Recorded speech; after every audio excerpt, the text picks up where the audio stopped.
At the turn of the 20th century, when people believed humans were meant to walk the earth and only birds could rule the sky, two brothers from Ohio dared to dream otherwise.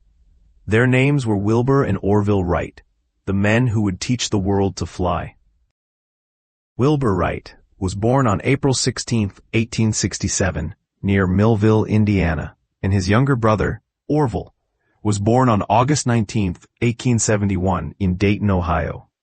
Their father, Milton Wright, was a bishop in the Church of the United Brethren, a man of faith and strong ideas.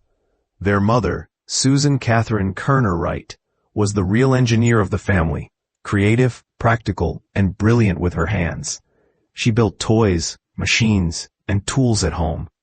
From her, the boys learned how to think, build, and never fear failure. The Wright household was full of books, curiosity, and questions. One day, their father brought home a small toy helicopter made of bamboo, cork, and rubber bands. The little contraption lifted off the ground and spun in the air. The brothers were amazed. That tiny toy didn't just fly. It planted a seed in their young minds that would one day lift humankind itself. Though both attended school in Dayton, neither brother went to college, but their real education came from curiosity and self-learning. Wilbur had once planned to attend Yale, but a serious injury from an ice skating accident changed his path. During his recovery, he began to read widely: mathematics, physics, and mechanics. Orville, on the other hand, was inventive from a young age. He built his own printing press and started a small newspaper business as a teenager. In 1892, the brothers opened the Wright Cycle Company in Dayton, repairing and selling bicycles.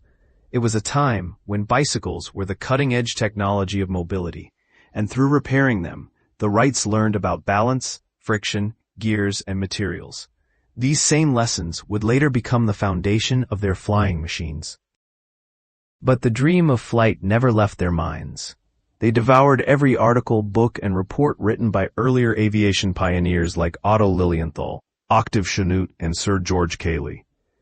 When Lilienthal died in a glider crash in 1896, the brothers took it as both a warning and a challenge to continue where others had fallen.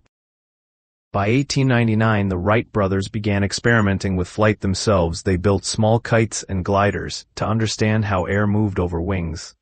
Realizing that stability and control were the biggest challenges, they designed a system called wing warping, twisting the wings slightly to turn or balance the craft, an idea inspired by the way birds tilt their wings in flight.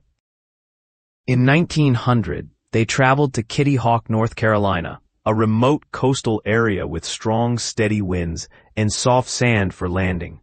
There they tested their first gliders. The early models struggled, but each failure taught them something new. They improved the wings, the frame, and even built their own wind tunnel back home in Dayton to test over 200 wing designs, a revolutionary idea at the time. After years of testing, the brothers realized that they needed more than gliders.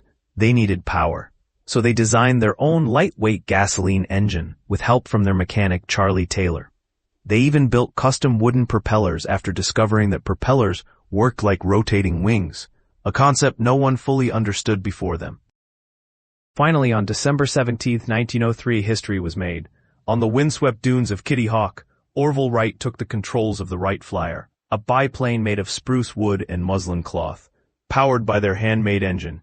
At 10:35 a.m. the machine lifted off the ground and stayed in the air for 12 seconds, traveling 120 feet, the first controlled, sustained, powered flight in human history. Wilbur followed with even longer flights that day, the final one lasting 59 seconds, and covering 852 feet. The brothers had done it. They had broken one of humanity's oldest barriers. They had conquered the sky. But recognition did not come instantly. Many refused to believe that two unknown bicycle mechanics had achieved what the world's scientists and inventors could not. Yet the Wrights pressed on. They refined their design, teaching themselves the art of flight control. By 1905, their Flyer 3 could remain airborne for over half an hour. In 1908 and 1909, the world finally saw the truth.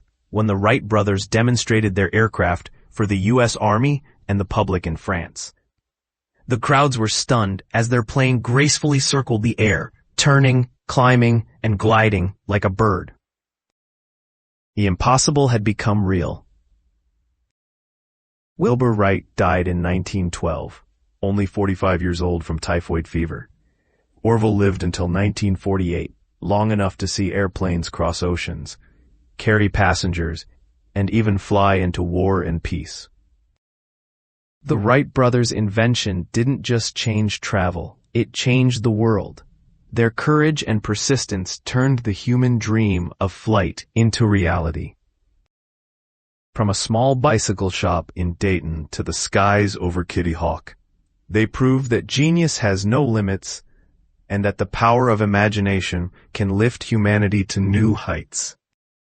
If you enjoyed this story of the Wright brothers, subscribe to Echoes of Greatness for more legends and untold stories of history.